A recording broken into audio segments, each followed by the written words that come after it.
En más de una ocasión he explicado que los católicos, especialmente los que estamos comprometidos con la transformación social, la lucha contra las injusticias, la defensa de los más vulnerables, la defensa de aquellos que son perseguidos por sus valores en general, no solamente la libertad religiosa, sino en general por sus valores, los disidentes.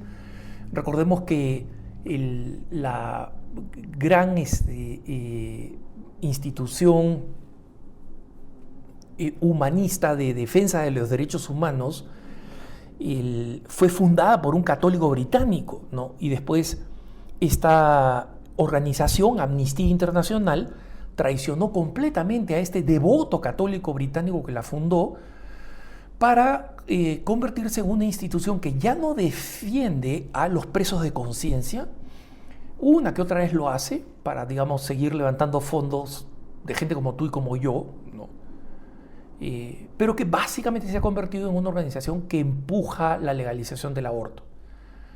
Este católico había dicho que Amnesty International, que Amnistía Internacional iba a ser una organización neutral frente al aborto, ¿no? Entonces, que cuando defendía a Nelson Mandela, el gran líder de la liberación en África, en Sudáfrica, lo iba a defender porque era un prisionero de conciencia, ¿no? A pesar de que Nelson Mandela personalmente era favorable al aborto, y bajo su gobierno en Sudáfrica, el primer gobierno de un africano nativo de raza negra, se legalizó el aborto en Sudáfrica, ¿no? Pero digo esto ¿por qué? Porque nosotros los católicos tenemos que ser conscientes que detrás del término derechos humanos se pueden esconder muchas farsas que son realmente antihumanas y antiderechos. Y esto es algo que vale la pena recordarlo, especialmente porque recientemente un informe producido por el Observatorio de la Universalidad de Derechos, esto por si acaso no existe en español, ¿no? Su sigla es una sigla en inglés, es The Observatory on the Universality of Rights, ¿no? Sus siglas de Observatory of Universality of Rights es OUR, ¿no? Y en inglés se lee our, o sea, nuestro, ¿no? Entonces es un juego de palabras, básicamente. Y usted se preguntará, oye, ¿pero quiénes son estos señores? Bueno, estos señores son en realidad una lista infinita de organizaciones abortistas, de organizaciones LGBTQ, de organizaciones todas que reclaman ser organizaciones a favor de los, básicamente toda la causa feminista, abortista y de ideología de género, ¿no? Entre ellos están, por ejemplo, el Instituto de Derechos Sexuales, está Planned Parenthood, ¿no? La organización global, y curiosamente está el Consejo Mundial de Iglesias, ¿no? El World Council of Churches, el Consejo Mundial de Iglesias. Y este informe pretende ser un informe global, es del 2021, ¿no? Es un informe global de todas las cosas que están yendo, entre comillas, mal para estos derechos. El derecho de la infancia, por ejemplo, no, ese no es un tema que les interesa. El derecho a la libertad de expresión, no les interesa. El derecho a la vida del no nacido, no les interesa. El derecho a la nutrición, a la educación, no les interesa. Salvo que sea educación sexual para niñitas, ¿no? Y niñitos. Educación sexual, solamente. ¿Les interesa la justicia en la educación? No.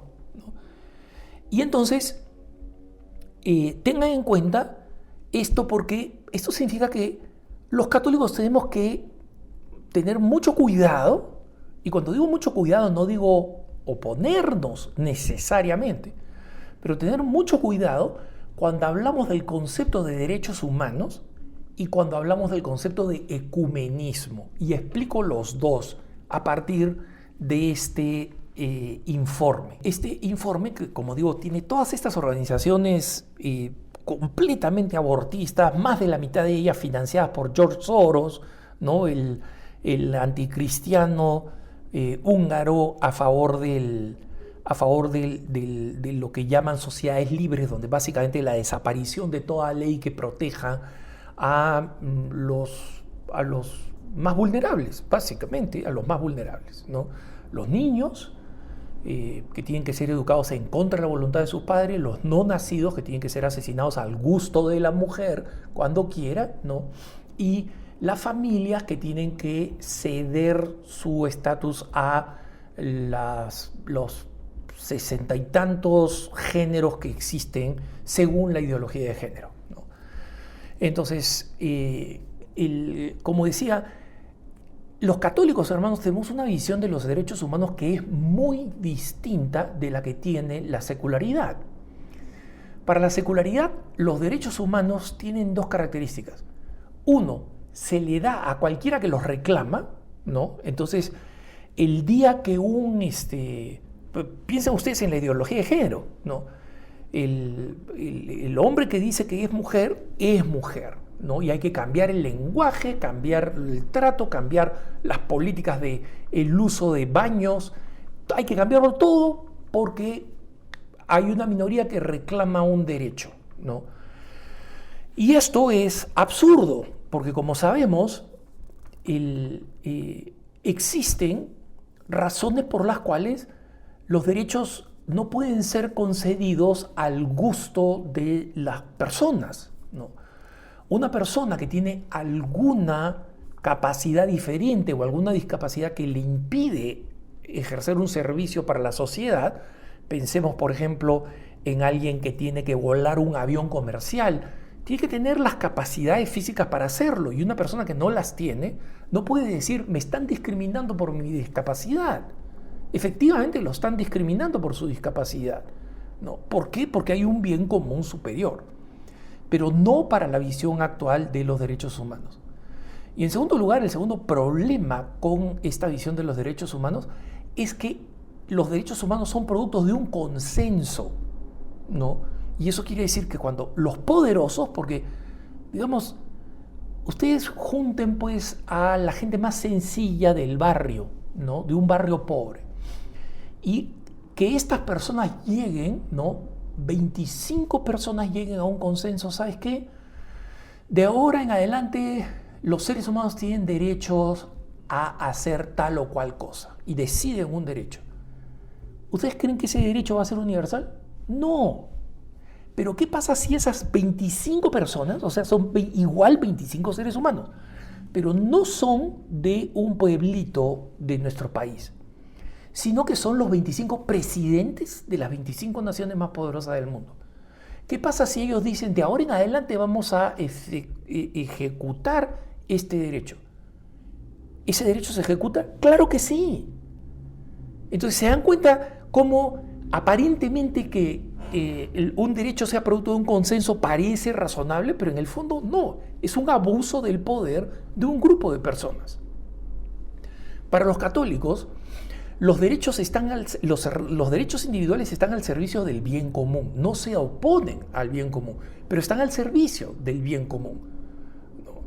Y en segundo lugar, que en realidad debería ser en primer lugar, ¿no? Y me disculpo por haberlo puesto en el orden equivocado, pero la primera razón para nosotros es que los derechos provienen de haber sido creados por Dios. ¿Y qué cosa significa haber sido creados por Dios? Que todo ser humano tiene un valor inalienable. Todo ser humano tiene un valor por sí mismo, porque ha sido creado y amado por Dios. No existe por casualidad.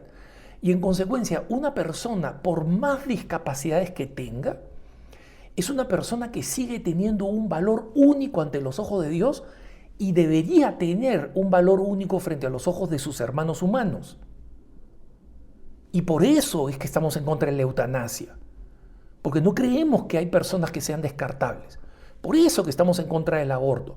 Por eso que defendemos a los más pobres, porque tienen derecho a alimentarse, tienen derecho a salir de la situación de injusticia. No debería existir una pirámide en la cual un grupo de seres humanos paga el precio, qué pena, qué pesar, ¿no? Pero que paga el precio para que otro grupo de seres humanos viva mejor. Eso no es la manera como nosotros entendemos los derechos humanos.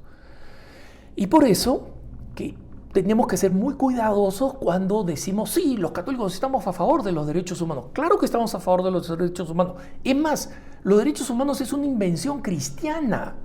No existía antes del cristianismo. Entonces, por supuesto que estamos de acuerdo con los derechos humanos. Si ustedes se dan cuenta, la defensa de los derechos humanos es un fenómeno occidental.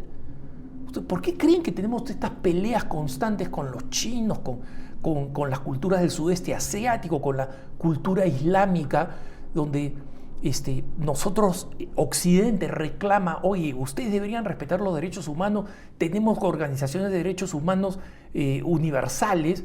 Es por influencia del cristianismo. Estas otras naciones no son cristianas. Entonces los chinos dicen, oye, yo no me meto en lo que tú haces en tu país, yo no me meto en lo que tú haces en Inglaterra, en Francia, en Estados Unidos. Entonces tú no te metas con lo que yo hago en China. Entonces, yo quiero encarcelar gente que tú dices que es inocente.